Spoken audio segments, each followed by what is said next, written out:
አዲስ አበባ ዓለም አቀፍ ደረጃዋን የጠበቀች ለነዋሪዎቿ የምትመች ከተማ እንድትሆን ለማስቻል እየተሰራ ይገኛል። የአቅመ ደካሞችን ቤት ከመገንባት እስከ የኮሪደር ልማት፣ ከዘመናዊ ፓርኮች እስከ የወንዝ ዳር ልማት የከተማዋን ደረጃ ለማስጠበቅ እየተሰሩ ከሚገኙ የልማት ስራዎች መካከል ተጠቃሽ ሲሆኑ ከዚህ ቀደም ክረምት በመጣ ቁጥር ለበርካቶች ሞት ምክንያት ሲሆን የነበረው የቁርጥሜ ወንዝ በዚሁ የልማት ስራ ገጽታው ተቀይሯል። አካባቢው ላይ ሀገርን በልኳ ሊያስታውቁ የሚያስችሉ ዘመናዊ የባህል አዳራሾች፣ ሱቆች፣ ካፍቴሪያዎችና ሌሎችንም ፕሮጀክቶችም ተካተው ለአገልግሎት በቅተዋል። የወደ አቢሲኒያ አሁን እንደዚህ በተንጣለለ ሁኔታ እየሰራበት ያለው ከፊት ለፊቱ ያለው ፕላዛ፣ ሱቆች፣ ከመሬት በታች ደግሞ G-3 የመኪና ማቆሚያ ስፍራዎች አሉ። በአንድ ጊዜ ወደ 500 ተሽከርካሪዎችን ማቆም ይችላሉ። አካባቢው ወደ 7 ሄክታር የሚሆን መሬት ወደ አረንጓዴ ልማትና ለህዝቡ የጋራ መገልገያ እንዲሆን ተደርጎ ተገንብቷል። ከዮድ አቢሲኒያ በተጨማሪ ወደ ታች ወረድ ካልን 2 ትልልቅ ካፍቴሪያዎችን እናገኛለን። በልማት ስራው የከተማዋ ገጽታ እየተቀየረና እየተዋበ ሲመጣ ሁሉን አቀፍ መሆን ይኖርበታል። በልማት ስራው ምክንያት ከቀድሞ መኖሪያቸው የሚነሱ የማህበረሰብ ክፍል ምትክ የመኖሪያ ቤትና ቦታ እንደሚሰጣቸው ሁሉ በተለይም ለዋና ዋና መንገዶች ቅርብ የሆኑ ትላልቅ የቢዝነስ ተቋማትም በዚሁ ታሳቢ ሊደረጉ ይገባል። በዚህ አተያይ በመንግስት የተደረገልን ድጋፍ የሚያስመሰግን ነው የሚለው ለ2 አስርተ ዓመታት በባህላዊ የአገልግሎት ዘርፍ ላይ ተሰማርቶ የሚገኘው ዮድ አቢሲኒያ ነው። መንግስት ለአልሚዎች ወይም ለቢዝነስ የሚጨነቅ መሆኑን፣ ሱቅ ሲፈርስ ሱቅ የሚተካ የንግድ ድርጅት ሰርቶ የሚያስረክብ መሆኑን በእኛ አይተናልና መስክረናልማ።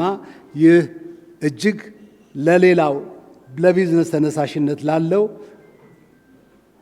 ትልቅ ተነሳሽነት የሚፈጥር በመሆኑ አሁንም በድጋሚ ባካችሁ አጨብጭቡልኝ።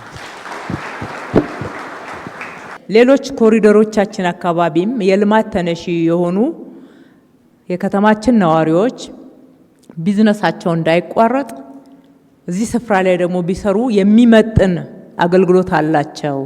ለጎብኚዎች በቀላሉ ማስተናገድ የቱሪዝም መስህብ ተጨማሪ ግብአት መሆን ይችላሉ ብለን ስናስብ ጥሪ ያደረግንላቸው በተለይ በቦሌ ብራስ መስመር ላይ ያሉ ዮድ አቢሲኒያንም ጨምሮ እዚህ ጋር ስዕል እና ሱቆች ይዘው የገቡትንም ጨምሮ በግብዣ ነው ወደዚህ ስፍራ ያመጣናቸው። እዛ ስፍራ በርካታ ሰው ይጠቀምበት ይገዛ እንደነበረ እናውቃለን። ቢዝነሳቸው እንዲቋረጥ አልፈለግንም። አሁን ለአድዋ ድል መታሰቢያ ሙዚየም፣ ለታሪካዊውና ለተዋበው ቸርችል ጎዳና እንዲሁም ለግዙፉ የገበያ ስፍራ መርካቶ በቅርብ ርቀት ላይ የሚገኘው ቁርጥሜ የወንዝ ዳር ልማትና ድል ፕላዛ በስትራቴጂክ የቢዝነስ ስፍራ ላይ ተቀምጧል። ስፍራው በውበቱና በሚሰጠው አገልግሎት ደረጃውን የጠበቀ ሆኖ ሲሰራ የእውቀቱና የሙያው ባለቤት ኢትዮጵያውያን ነበሩ ይላል የከተማ አስተዳደሩም። የሀገርን ገጽታ ከፍ ለማድረግና የሕዝብን ኢኮኖሚያዊ ተጠቃሚነት ለማረጋገጥ የሚሰሩ ፕሮጀክቶች በሀገር ልጆች መሰራታቸው ዘርፈ ብዙ ጥቅም እንደሚኖሩም በእንዲህ ባሉ ፕሮጀክቶች ማረጋገጥ ተችሏል። ስራ ስንሰራ ብቻችንን የምንሰራው ነገር የለም። እንደ ከተማ አስተዳደር እናስተባብራለን። ማህበራት አሉ። በግል ደግሞ በሰራነው ላይ አዳዲስ እንደዚህ ጨማምረው አሳምረው የሚሰሩ ጎበዞች አሉ።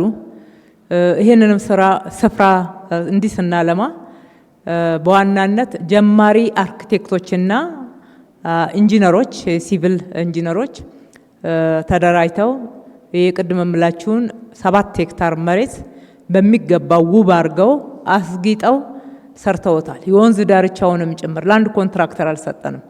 እነኚህ ወጣት ልጆች ናቸው የሰሩት። እናመሰግናቸዋለን።